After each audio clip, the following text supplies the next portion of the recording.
राक्षस आघात करते चला जाए और कृष्ण अपने दिमाग को शांत रख के उसके आघात से बचते रहे। कभी बीच में मौका मिला तो एक आधा तमाचा मार दिया वगैरह ऐसा करते थे। राक्षस क्रोधित होता था, वैसे वैसे छोटा होता था। ये ऐसी जो समस्याएं, ये ऐसे राक्षस होते हैं ना, ये अपना चिढ़ना, अपना बौखलाहट, इस पर ही पलते हैं।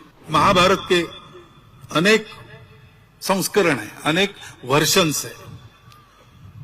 उसमें एक महाभारत में ये कथा है कि महाभारत युद्ध समाप्त होने के बाद नारायणी सेना का सेनापति सात्यकी, अर्जुन, ये बड़े दुखी हो गए। इतना बड़ा संहार, अपने ही लोगों को मारना पड़ा। तो मन को बहलाने के लिए उन्होंने शिकार में जाना तय किया। कृष्ण को कहा साथ में चलिए, तो तीनों गए। शिकार खेलते खेलते सायंकाल होगी, रात्रि आने लगी। तो भाई जंगल में से यात्रा करके वापस जाना रात को नहीं करना, कैंप करना। इसलिए एक पेड़ के नीचे कुछ भोजन बना के खा लिया और सोने की तैयारी हुई। जंगल है इसलिए पहरा देना है। तो सात्यकी पहले रक्षण करेगा, उसके बाद अर्जुन की बारी, उसके बाद श्री कृष्ण की बारी। 3-3 घंटा करेंगे। तो सात्यकी रक्षण करने लगा। तो इन दोनों जंगल में राक्षस होते थे। तो एक राक्षस आया वहां पे, मायावी था, उसका आकार अंगूठे जितना ही था। अंगूठे जितने राक्षस ने आकर सात्यकी को कहा, बहुत अच्छा हो गया, तुम तीनों एक साथ मिल गए। बहुत दिनों से मनुष्य का मांस खाया नहीं, तुम तीनों को खाके मैं अपना पेट भरूंगा।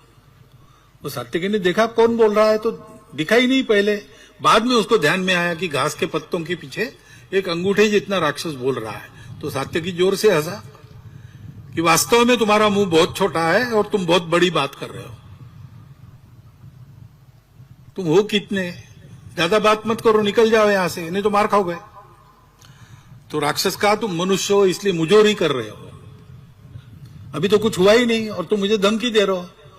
कुछ हिम्मत है तो आ जाओ सामने, 2-2 हाथ हो जाए। तो सात्यकी ने उसको एक लात मारी। लात तो लगी, लेकिन राक्षस जोर से हंसा और थोड़ा सा बड़ा हो गया। सात्यकी एकदम बौखला गए कि ये क्या हो रहा है। उसने और मारना शुरू किया, लेकिन राक्षस मार खाए और बड़ा होते जाए।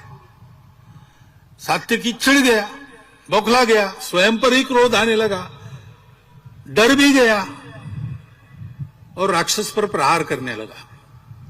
लेकिन हुआ यही कि 3 घंटा राक्षस को मारते मारते राक्षस सात्यकी जितना बड़ा हो गया। तब सात्यकी को याद आया कि अपनी बारी समाप्त हो गई। तो उसने अर्जुन को जगाया, बताया भैया वहां एक ऐसा राक्षस है, तो जरा संभाल के। अर्जुन ने कहा मेरे पास दिव्यास्त्र है, मैं नहीं डरता राक्षसों से, बहुत राक्षसों को मैंने मारा है। अर्जुन गया, देखा उसने राक्षस खड़ा है। उसने राक्षस को कहा कि भाग जाओ, अपने प्राण बचाने हैं तो, क्योंकि अब तुम्हारा पाला मेरे से है। मैं कौन हूं जानते हो? मैं अर्जुन हूं, कर्ण और भीष्म को परास्त किया, महाभारत युद्ध से बचकर निकला हूं। तो राक्षस ने कहा अच्छा अच्छा, तुम वही अर्जुन हो क्या? हमने तुम्हारी कहानी सुनी है। एक नपुंसक के पीछे खड़े रहकर अपने ही दादाजी के पीठ पर तुमने बाण चलाए और कर्ण रथ का पहिया उखाड़ने में लगा था, तब उसको मारा और अपने आप को दुनिया को सर्वश्रेष्ठ धनुर्धर कहते हो।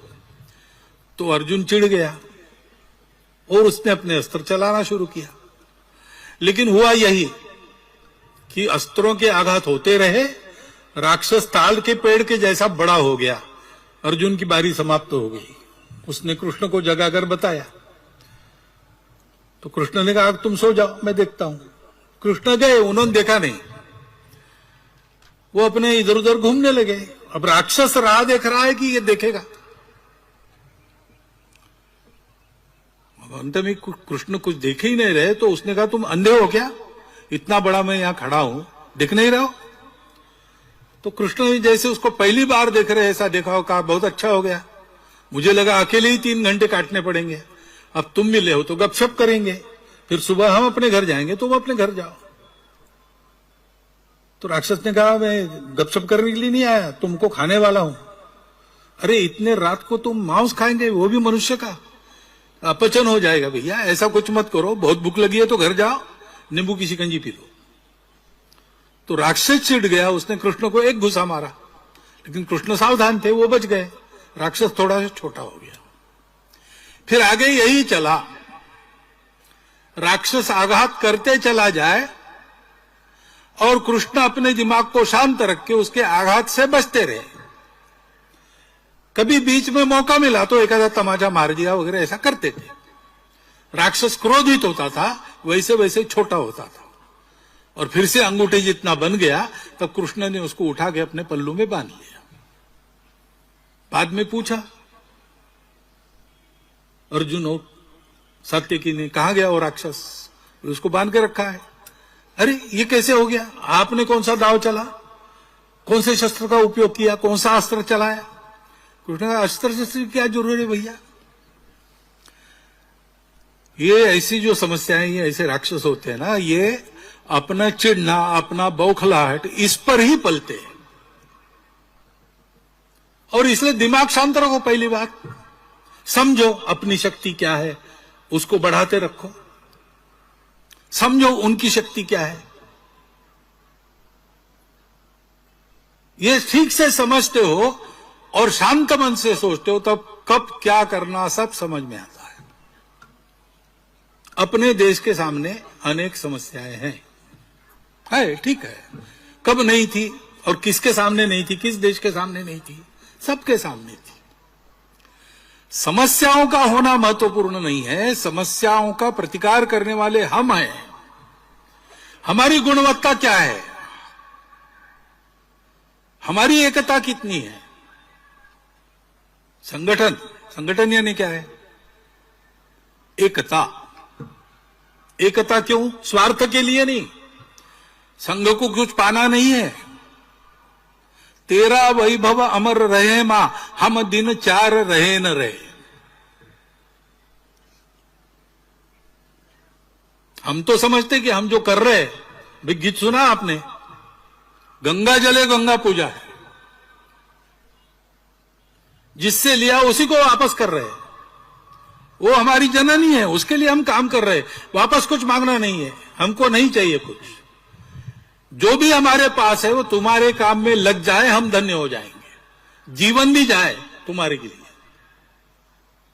ऐसे हम हैं, हमको पाना कुछ नहीं है। फिर हमारी एकता का आधार क्या है?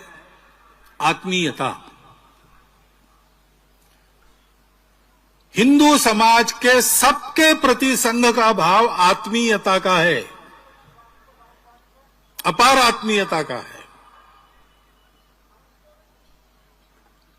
और हिंदू समाज के मन में संपूर्ण विश्व के प्रति आत्मीयता है। वसुधैव कुटुंबकम कहने वाला हिंदू समाज है।